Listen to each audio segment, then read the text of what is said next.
आज का जो हमारा टॉपिक है, दो कणों के निकाय का द्रव्यमान केंद्र। द्रव्यमान केंद्र हमारा चल रहा है, सेंटर ऑफ मास। इससे प्रीवियस क्लास में मैंने आप लोगों को पॉइंट ऑफ रोटेशन के बारे में बताया था, ओरिजिन पॉइंट के बारे में बताया था, और मोमेंट ऑफ मास। ये हमारा प्रीवियस क्लास था कि हर क्वांटिटी का, हर राशि का आघूर्ण होता है। जितनी भी भौतिक राशि है सबकी आघूर्ण होती है। वो आघूर्ण क्या होता है? क्वांटिटी यानी कि मास, भौतिक राशि का मास, और रोटेशन पॉइंट जो होता है, पॉइंट ऑफ रोटेशन, उसके बीच की दूरी का प्रोडक्ट। यही है ना? तो चलिए, खैर वो आपको मैं प्रीवियस क्लास में पढ़ा चुका हूं। आज का टॉपिक है centre of mass of two particle system. यानी कि एक निकाय है, एक सिस्टम है, और वो सिस्टम दो कणों से मिलकर बना है। तो उनका सेंटर ऑफ मास कहाँ पे होगा, ये हमारा टॉपिक है। यानी एक निकाय कितने कणों से मिलकर बना है? दो कणों से मिलकर। दो कणों से क्या निकाय दो ही कण से मिलकर बनता है? नहीं, मोर देन वन पार्टिकल, वही सिस्टम कहलाता है। एक से ज़्यादा कणों का समूह, एक से ज़्यादा कणों का समूह, ग्रुप, उसे ही तो हम निकाय कहते हैं, उसे ही तो हम सिस्टम कहते हैं। तो ये सिस्टम कितने कणों से मिलकर बना? दो। चलिए ये टॉपिक हम शुरू करते हैं। ध्यान दीजिएगा सही से, इधर देखिएगा। ये मान लिया जाए एक जो है, एक पार्टिकल है A, ये दूसरा पार्टिकल है B। दो कण है, ठीक है। इसके बीच की दूरी मैं ले लेता हूं x। इसके बीच की दूरी कितनी मैं ले रहा हूं? ध्यान दीजिएगा, इसके बीच की दूरी x है। ये मैंने मान लिया कि इसके बीच का डिस्टेंस x है। एक पार्टिकल A, दूसरा पार्टिकल B, और इसके बीच की दूरी x। और ये पूरा एक निकाय, एक सिस्टम है। और यहां पे मैं एक और बिंदु कंसीडर करता हूं, मानता हूं, जिसे हम सेंटर ऑफ मास कहेंगे। वो बिंदु मान लिया O है। ये आपका सेंटर ऑफ मास हो गया, CM, सेंटर ऑफ मास। समझ रहे हैं? फिर से सुनिए मैं क्या कह रहा हूं कि एक पार्टिकल मैंने A लिया, दूसरा पार्टिकल मैंने B लिया। इसके बीच की दूरी x है। दो कणों के बीच की दूरी क्या है? x मैंने ली है। और इसका सेंटर ऑफ मास, द्रव्यमान केंद्र, बिंदु O को कंसीडर किया है। अब हम लोग यहां से बनाना शुरू करेंगे। सबसे पहले हम लिखेंगे इसके बारे में। सबसे पहले हम क्या करेंगे? लिखेंगे। क्या लिखेंगे? कुछ लिख देंगे। देखिए, माना कि दो कण A और B है। इनके बीच की दूरी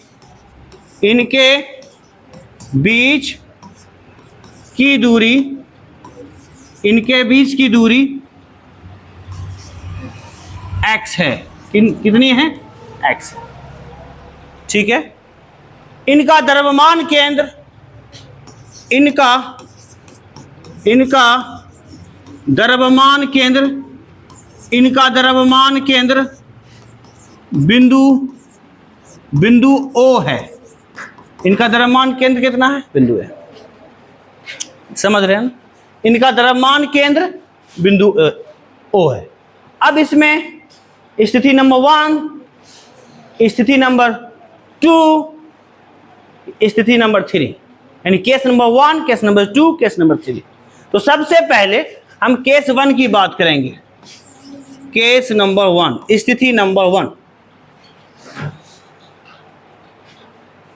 मैंने आपसे कहा था कि पॉइंट ऑफ रोटेशन को ओरिजिन पॉइंट भी कहते हैं, मूल बिंदु। पॉइंट ऑफ रोटेशन बोलो या ओरिजिन पॉइंट बोलो, बात एक ही है। तो सबसे पहले हम कंसीडर करेंगे, मानेंगे कि ये जो बिंदु ए है जहां पर कण है, उस बिंदु ए को, ये पहला कण कहाँ है? बिंदु ए पर है। दूसरा कण कहाँ है? बिंदु बी पर है। तो जहां पर पहला कण है उसे ही हम केस नंबर 1 में पॉइंट ऑफ रोटेशन मानेंगे। बात समझ रहे हो ना? उसे ही हम ओरिजिन पॉइंट मान लेंगे। समझिए, प्रीवियस क्लास में जो बच्चे एब्सेंट थे तो उनको समझने में कुछ दिक्कत होगी, तो वो जाके अपना वीडियो जो है देख लीजिएगा। जो इससे पहले वाला जो क्लास था वो वीडियो डाला हुआ यूट्यूब पर, उसको देख लीजिएगा, तब ये समझ में आएगा। समझ रहे हो ना? नहीं तो अभी थोड़ी दिक्कत होगी समझने में, चूँकि पॉइंट ऑफ रोटेशन और सेंटर ऑफ मास का चर्चा मैंने पिछले क्लास में किया था, है ना। केस नंबर 1 में देखिए, लिखेंगे माना बिंदु ए पॉइंट, ये पॉइंट ऑफ रोटेशन या ओरिजिन। माना बिंदु ए क्या है?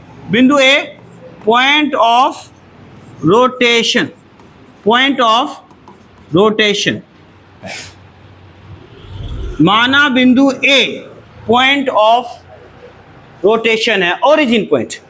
ओके, अब देखिए, अब आपने इसे क्या माना है? Point of rotation. तो पॉइंट ऑफ रोटेशन क्या है?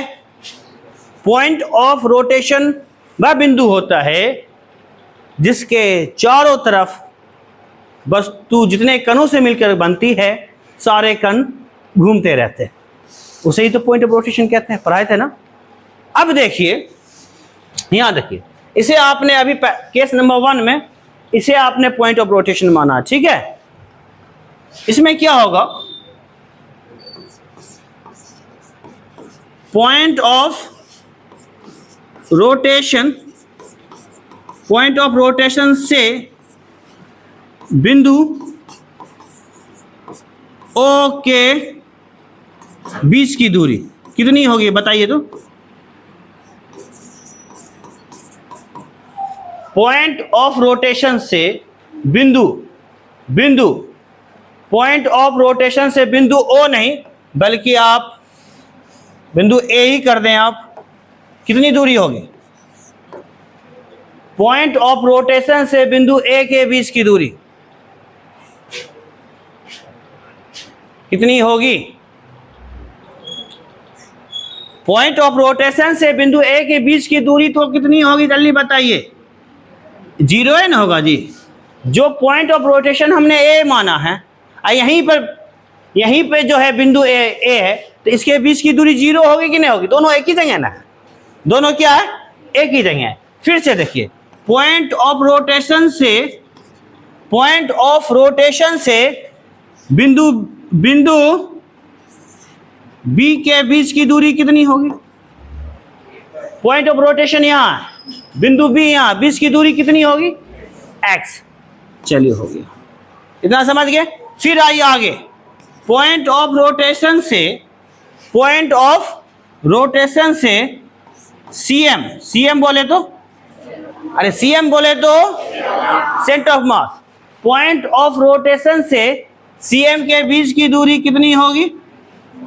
इसे आप मान लीजिए यहां पर आर ए। क्या मानिएगा? R A.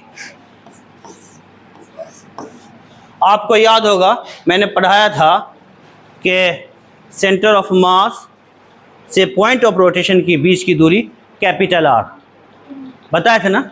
तो देखिए, पॉइंट ऑफ रोटेशन हमने यहाँ पर माना केस नंबर 1 में, सेंटर ऑफ मास ये रहा, इसके बीच की दूरी मैंने क्या ली? ये दूरी मेरी क्या है? R A. फिर देखो, इतना समझ गए ना? ये सब लिख दिया। पॉइंट ऑफ रोटेशन से बिंदु ए के बीच की दूरी 0, पॉइंट ऑफ रोटेशन से बिंदु बी के बीच की दूरी x, पॉइंट ऑफ रोटेशन से सेंटर ऑफ मास के बीच की दूरी। आर। इतना समझ गए? समझ में आ गया ना? अब आइए, अब हम लोग आगे चलते हैं।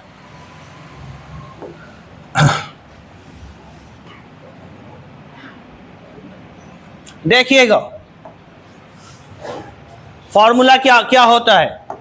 Are M1 R1 M2 R2 बटा M1 प्लस M2, यही होता है ना। ये R क्या है? Distance between point of rotation and centre of मास। पढ़ाए थे ना, 3 पार्टिकल्स मैंने लिया था, याद है? तो ये डिस्टेंस है, सेंटर ऑफ मास और रोटेशन, पॉइंट ऑफ रोटेशन के बीच की दूरी, ये उसका डिस्टेंस है। तो हम इस पार्टिकल के लिए ले रहे हैं, तो पॉइंट ऑफ रोटेशन तो यहीं पे ना है। अरे पॉइंट ऑफ रोटेशन हमारा पॉइंट ए पे है, तो इसके बीच का डिस्टेंस क्या आर ए लिखेंगे। हमारा क्या होगा? R A. क्या लिखेंगे हम यहाँ पे? R A. बोलो जी, आर ए होगा ना। अब आइए, एम, एक चीज मैं लिखना भूल गया था, इनका द्रव्यमान केंद्र ओ है। बिंदु ए पर जो पार्टिकल है ना, उसका द्रव्यमान M1, बिंदु बी पर जो पार्टिकल है उसका द्रव्यमान M2। बिंदु ए पर जो पार्टिकल है उसका द्रव्यमान M1, बिंदु बी पर जो पार्टिकल है उसका द्रव्यमान M2। तो चलिए, M1 तो आपका M1 ही होगा। ये R1, R1 क्या होता है? R1 क्या होता है? फिर से सुनिए, ये R क्या है? पॉइंट, डिस्टेंस बिटवीन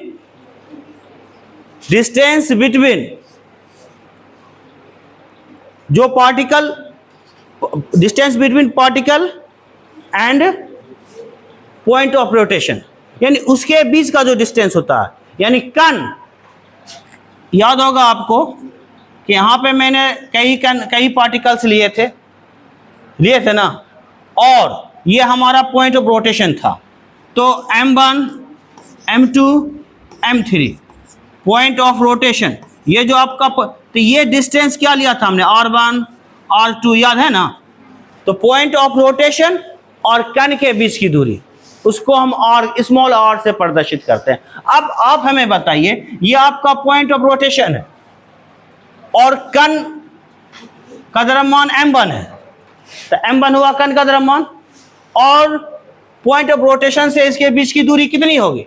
अभी मैंने लिखा, देखिए, पॉइंट ऑफ रोटेशन से बिंदु ए के बीच की दूरी 0 न होगा। तो चलिए 0 लिख दिया, प्लस M2, यह आपका M2, M2 R2 क्या होगा? R2, ये M2 दूसरे कण का द्रव्यमान हुआ, M2 दूसरे कण का द्रव्यमान।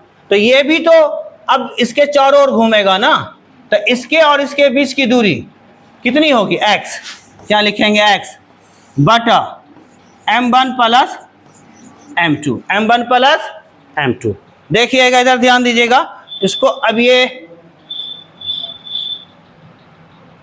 फिर से मैं इसको एक बार और समझा दूंगा।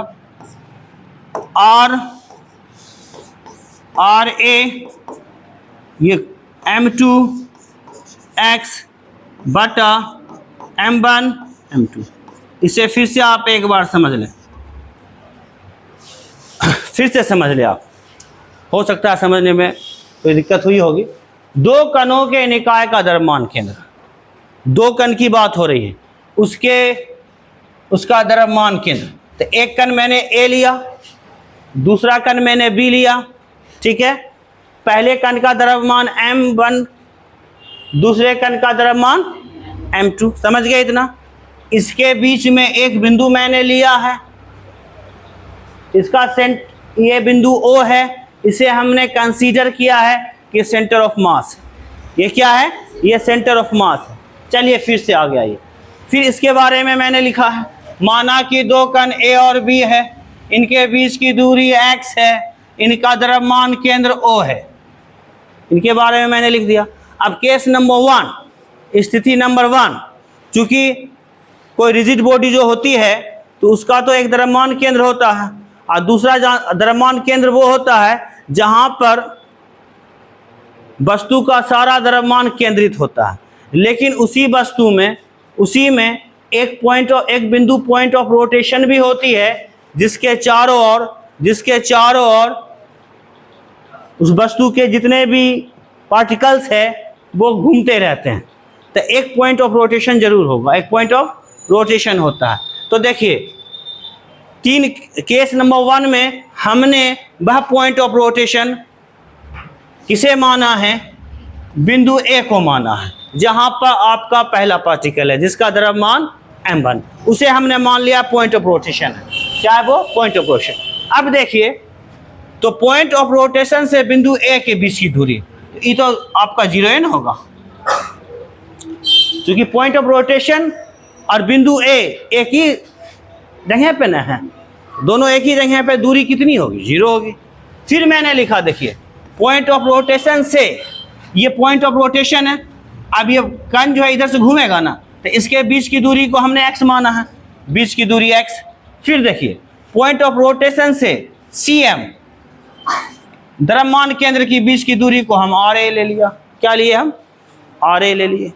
कुछ समझ में आ रहा है ना? ये हमारा क्या हुआ? RA। चलिए अब देखिएगा, अब इक्वेशन क्या होता है, R बराबर mr1 प्लस mr2 बटा m1 प्लस m2। ये दो पार्टिकल्स है इसलिए मैंने ऐसा लिया, 3 रहता तो m3 प्लस m3r3 बटा m3। ठीक है, अब देखो ये R क्या होता है, ये R कैपिटल R जो होता है पॉइंट ऑफ रोटेशन और सेंटर ऑफ मास के बीच की दूरी को कैपिटल R से प्रदर्शित करते हैं। और स्मॉल r क्या है? स्मॉल r वो कण और द्रव्यमान केंद्र के बीच की दूरी को प्रदर्शित करता है। कण जहां पर वो है और द्रव्यमान केंद्र नहीं बल्कि कण जहां पर कण है और पॉइंट ऑफ रोटेशन की बीच की दूरी को R से हम लोग प्रदर्शित करते हैं। ठीक, पॉइंट ऑफ रोटेशन के बीच की दूरी, द्रव्यमान केंद्र नहीं, पॉइंट ऑफ रोटेशन और प्लस कण के बीच की दूरी को स्मॉल r। तो चलिए यहां पर m1 क्या? पहला कण। तो पहला कण तो देखिए पहला कण का द्रव्यमान हुआ m1, r1 क्या है? पहला कण और पॉइंट ऑफ रोटेशन के बीच की दूरी, पहला कण ये रहा, अब पॉइंट ऑफ रोटेशन के बीच की दूरी कितनी होगी? अरे दोनों तो एक ही जगह ना है, तो दोनों एक जगह है तो 0 n होगा। फिर प्लस देखो m2 है, m2 क्या है? दूसरा कण। m2 क्या बोल रहे? दूसरा कण। तो दूसरा कण तो ये रहा, दूसरे कण का द्रव्यमान, तो दूसरे कण का द्रव्यमान m2। तो दूसरा कण और 2 क्या है? दूसरा कण और पॉइंट ऑफ रोटेशन के बीच की दूरी, तो दूसरा कण ये रहा, अब पॉइंट ऑफ रोटेशन ये है, इसके बीच की दूरी को हमने क्या कंसीडर किया है? x। क्या कंसीडर किया है? x। तो ये हमारा x हो गया। अब इससे मल्टीप्लाई करेंगे तो 0 खत्म हो जाएगा। तो ये आपका पहला इक्वेशन आया, और a बराबर m2x बटा m1 plus m2। Equation number 1 ये आपका तैयार हुआ कब? जब पॉइंट ऑफ रोटेशन हम कहां कंसीडर करेंगे? Point A as a origin, as point of rotation, यानी कि बिंदु A को जब हम पॉइंट ऑफ रोटेशन मानेंगे, ओरिजिन पॉइंट मानेंगे, तब ये केस नंबर 1 हुआ है। अभी केस नंबर 2 होगा क्या? कि जब हम क्या पॉइंट ऑफ रोटेशन बिंदु B को मानेंगे, उससे दूसरा इक्वेशन तैयार होगा। तीसरा केस क्या होगा? जब point of rotation centre of मास को मानेंगे, वो तीसरा केस होगा। बात समझ आ रही है ना? चलिए पहले आप लोग इसको कॉपी कीजिए जल्दी, फास्ट।